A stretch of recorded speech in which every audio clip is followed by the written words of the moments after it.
19-এর নির্বাচনের পর বাঙালিকে ত্রস্ত করে দেওয়া হয়েছিল, মনে পড়ে? সেটা কি বাঙালিরা করছিল? কি বাঙালি ওই কখনো বাঙালি হবে? ওর সঙ্গে একটা বাঙালির সম্পর্ক আছে।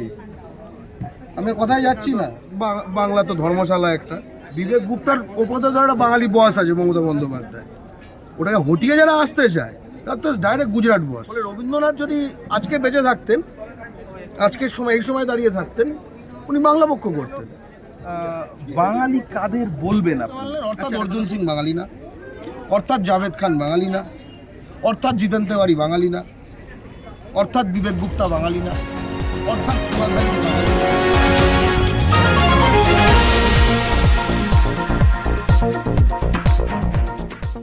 কলকাতা আন্তর্জাতিক বইমেলা, আমরা এই কালের পক্ষ থেকে এই বইমেলায় আজকে পেয়ে গেছি বাঙালির হার্টথ্রব মাননীয় শ্রী গর্গ চট্টোপাধ্যায়। আমরা মুখোমুখি, এই কালের মুখোমুখি বাঙালির আইকন গর্গ চট্টোপাধ্যায়। বইমেলায় এসে কি বলছেন তিনি শুনে নেব।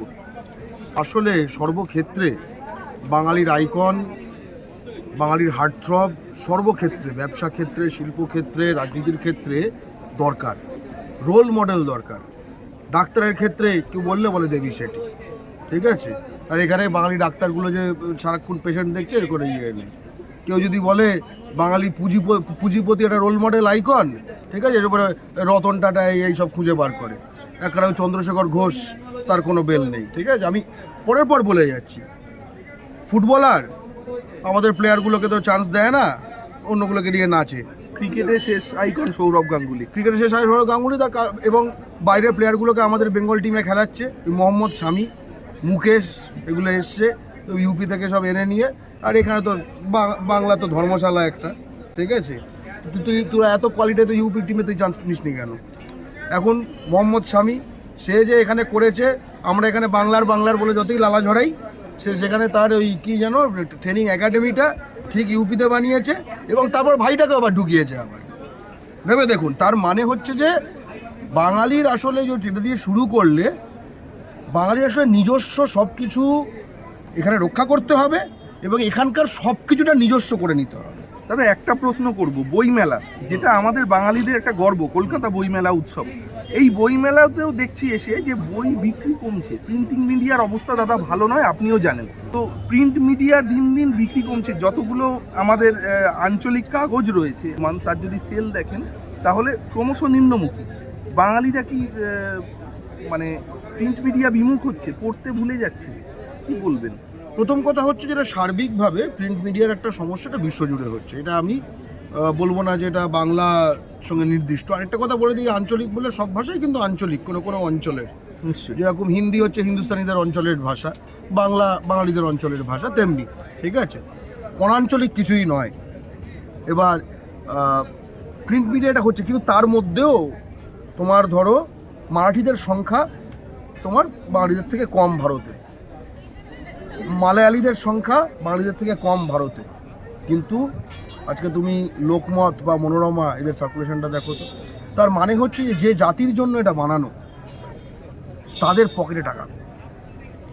পকেটে টাকা কম এবং একই সঙ্গে যে বিশদে খবর পড়া, বিশদে দুনিয়া সম্বন্ধে জানা, এইটা জানার ধরো বর্তমান, আনন্দবাজার, প্রতিদিন, যা আমি প্রিন্ট মিডিয়ার কথাই বলছি, এইটা দিয়েই যে আমরা দুনিয়া জানবো, এইটা নির্ধারণ করে হচ্ছে যে বাঙালির চেতনা বাঙালির অধিকারে বা বাঙালির মালিকানায় আছে কিনা। আমার চেতনা যদি আর কারোর মালিকানায় থাকে, সে কোনটাকে পুশ করার চেষ্টা করবে, যেটা তাদের মালিকানায় আছে, সেই জিনিসটা দিয়ে এই বর্তমান, আনন্দবাজার, প্রতিদিন এগুলোকে সরানোর চেষ্টা করবে। তুমি প্রিন্ট মিডিয়ায় দেখো বাঙালি মালিকানাধীন বেশ কিছুটা অংশ রয়েছে, যেটা কিনা গুটোচ্ছে প্রিন্ট মিডিয়া সেক্টরটা।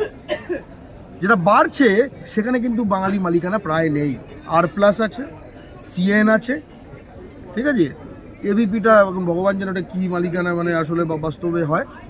কিন্তু বাকি যে বড় ধরো রিপাবলিক থেকে শুরু করে 24 ঘন্টা, এগুলো সব বহিরাগত মালিকানা, TV9 ইত্যাদি।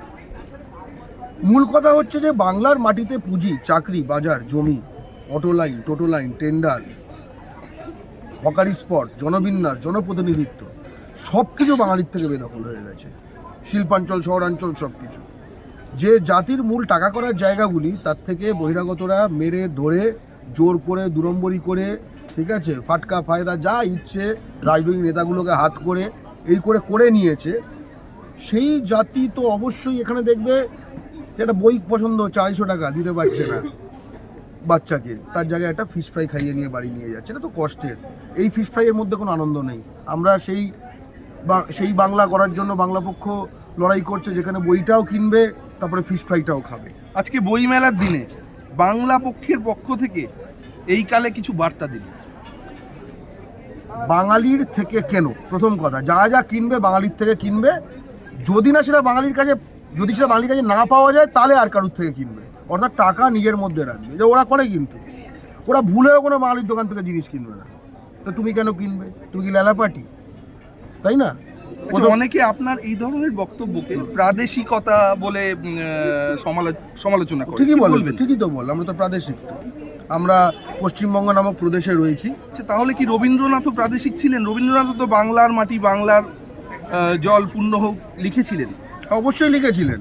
মাঝে সেটাকে আবার বাঙালিরটাকে বাংলা করে দেওয়ার প্ল্যান হয়েছিল, কিন্তু বাঙালিরা এখন কিন্তু বাঙালি খেপে যাচ্ছে মাঝে মাঝে, ঠিক আছে? আগের মতো কিন্তু খাইয়ে দেওয়া যাচ্ছে না। এই 2011-তে হিন্দি উর্দুকে অফিসিয়াল ল্যাঙ্গুয়েজ সঙ্গে টুক করে ঢুকিয়ে দেওয়া হয়েছিল, সাব অফিসিয়াল ল্যাঙ্গুয়েজ। এখন বাংলা পক্ষ আছে, করে দেখাতো। এখন যদি হতো, আপনারা আমাদের চান্স মিস হয়ে গেছে। তবে যেটা বলছি, রবীন্দ্রনাথ যেখানে জন্মেছিলেন জোড়াসাঁকোতে, এখন যেখানে বিবেক গুপ্তা এমএলএ। বিবেক গুপ্তা হচ্ছে সনমার্গের মালিক, কাগজ, প্রিন্ট কাগজ, ওদের কিন্তু কমছে না। ওদের সংখ্যা বাড়ছে, লোকও বাড়ছে, ক্যাশও বাড়ছে। তো ব্যাপারটা হচ্ছে, সে অ্যাডভার্টাইজমেন্ট দিয়েছে যে মারওয়ারি ছাড়া সে অ্যাকাউন্টেন্ট নেবে না সনমার্গ কাগজের জন্য। তো রবীন্দ্রনাথ তো তার জীবদ্দশায় এই বিবেক গুপ্তা টাইপের আইটেম দেখে যায়নি না। এবং শুধু বিবেক গুপ্তা না, বিবেক গুপ্তার ওপরে তো একটা বাঙালি বস আছে, মমতা বন্দ্যোপাধ্যায়। ওটাকে হটিয়ে যারা আসতে চায় তার তো ডাইরেক্ট গুজরাট বস।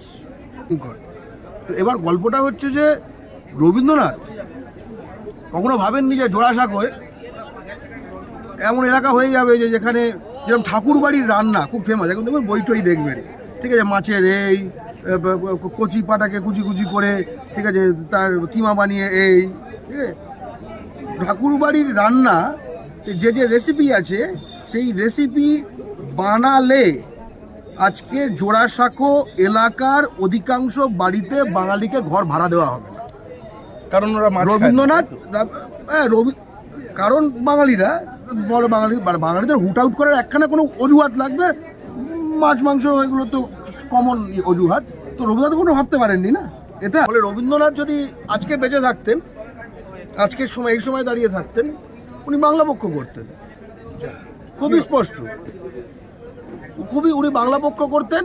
এবং উনি বাংলার মাটি, ঠিক আছে, বাংলার জল, উনি অন্যভাবে লিখতেন। উনি বাংলার মাটি, বাংলার জল বাঙালির হোক, ঠিক আছে। আগে কেউ যে পূর্ণ হোক, তার মানে কি হাতের কন্ট্রোলে আছে আরও ভালো হোক। আর এখন হাতে নেই। উনি বলতেন বাঙালির হোক, বাঙালির হোক, বাঙালির হোক। হে ভগবান, আমার মনে হয় উনি এই লিরিক্সে লিখতেন। আচ্ছা, আমরা একটা এই কালের পক্ষ থেকে একটা প্রশ্ন ছুড়ে দেবো আমাদের গর্গদাকে। সেটা হলো, বাঙালি কাদের বলবেন আপনি? বাঙালি হচ্ছে একটি 3টে পয়েন্ট খুব গুরুত্বপূর্ণ। যে নিজেকে বাঙালি বলে এবং ঘরে বাংলা ভাষায় কথা বলে, ঘরে, বাঙালির থেকে ভোট নেবার জন্য না, ঠিক আছে। আর হামবি বাঙালি হ্যাঁ, ওটা তো হলো নিজেকে বাঙালি বলে, ওটা না, ঘরে বাংলা ভাষায় কথা বলে। এবং তৃতীয় এবং সবচেয়ে গুরুত্বপূর্ণ, তার বাড়ির মেয়েদের সাথে বাঙালি ছেলেদের বিয়ে হয়। বুঝতে পারলেন? অর্থাৎ অর্জুন সিং বাঙালি না, অর্থাৎ জাভেদ খান বাঙালি না, অর্থাৎ জিতেন তেওয়ারি বাঙালি না, অর্থাৎ বিবেক গুপ্তা বাঙালি না, অর্থাৎ ফুয়াদ হালিম বাঙালি না। এরা কেউ বাঙালি না। এটা যেভাবেই বোঝান, এরা বাঙালি না, ঠিক আছে। মাঝে লকডাউন হয়েছিল, ফলে যারা পরিযায়ী শ্রমিক তারা নিজ নিজ রাজ্যে ফেরত যাচ্ছিল।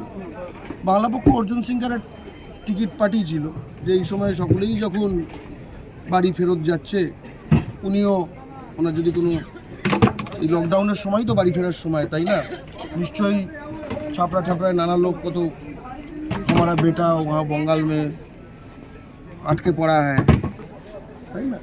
এবার কথাটা ভেবে দেখুন, বাংলার মাটিতে যখন পাট চাষ হয়, বাঙালি করে, পাট পচানো হয়, এই হাঁটু জলে কে বুক অব্দি জলে, বুক জলে নেমে, তাতে বাঙালির কিন্তু নখ ফোক খুলে আসে, মজুরি কম, পাট শুকনো। তারপরে যখন মজুরি বাড়তে থাকে তখন অর্জুন সিং এবং তার ভাই আর তার ভাইরা ভাই আর তার ভাইরা ভাইয়ের ভাইরা ভাই সব জুটতে থাকে, এবং মালিক তো বুঝতে পারছেন ফ্রম রাজস্থান। বাঙালি হয়ে গেছে, এগুলো এত সহজ। আচ্ছা, আর কথা বলবো, বাঙালি এত কম পড়েছে কেন? সব জায়গায় বাঙালি হয়ে যাওয়াগুলোই পাওয়া যাচ্ছে কেন, তাই না? এটা খুব স্পষ্ট কথা বলবো। 19 নির্বাচন মনে আছে? ওই এলাকার তো আপনারা মিডিয়া, 19 নির্বাচনের পর বাঙালিকে ত্রস্ত করে দেওয়া হয়েছিল, মনে পড়ে? সেটা কি বাঙালিরা করছিল? কি বাঙালি ওই কখনো বাঙালি হবে? ওর সঙ্গে একটা বাঙালির সম্পর্ক আছে, আমি কথায় যাচ্ছি না। আমরা শুনে নিলাম গর্গদার কাছ থেকে বইমেলার মাঠ থেকে, আজকে বইমেলার মাঠ থেকে গর্গদার কাছ থেকে এই কালের জন্য বার্তা নেব নৈহাটি এবং ব্যারাকপুরবাসীর জন্য। নৈহাটি এবং ব্যারাকপুরবাসী, যদি আমরা নৈহাটি মেন লাইনটাই কথা বলি, ঠিক আছে, ট্রেনে বাঙালি ভাইদের বলছি, বাঙালি মা বোনের ওপর অত্যাচার বা ট্রেনের একদম জায়গায় গেটের কাছে যে ক্রিমিনালগুলো অপেক্ষা করে থাকে তাদের বিরুদ্ধে একজোট হোক, নাম্বার 1। প্রতিটি পৌরসভায় প্রতিটি চাকরি, অস্থায়ী স্থায়ী, এই প্রতিটি চাকরির মালিকানা বাঙালির নিতে হবে, টেন্ডারের মালিকানা বাঙালির, সেটা নিতে হবে। এলাকায় জনপ্রতিনিধি বাঙালি করো, ঠিক আছে? ওরা যদি ভোট ব্যাংক হতে পারে, তুমিও ভোট ব্যাংক হতে পারো। শেখো, এবার নিজের শক্তি শেখো। মাইনরিটি হয়ে যাবে নিজের মাটিতে, তার আগে নিজের শক্তিটা দেখাও, কারণ মাইনরিটি হয়ে গিয়ে তখন শক্তি দেখিয়ে কোনো লাভ নেই। 4 নম্বর, এলাকা থেকে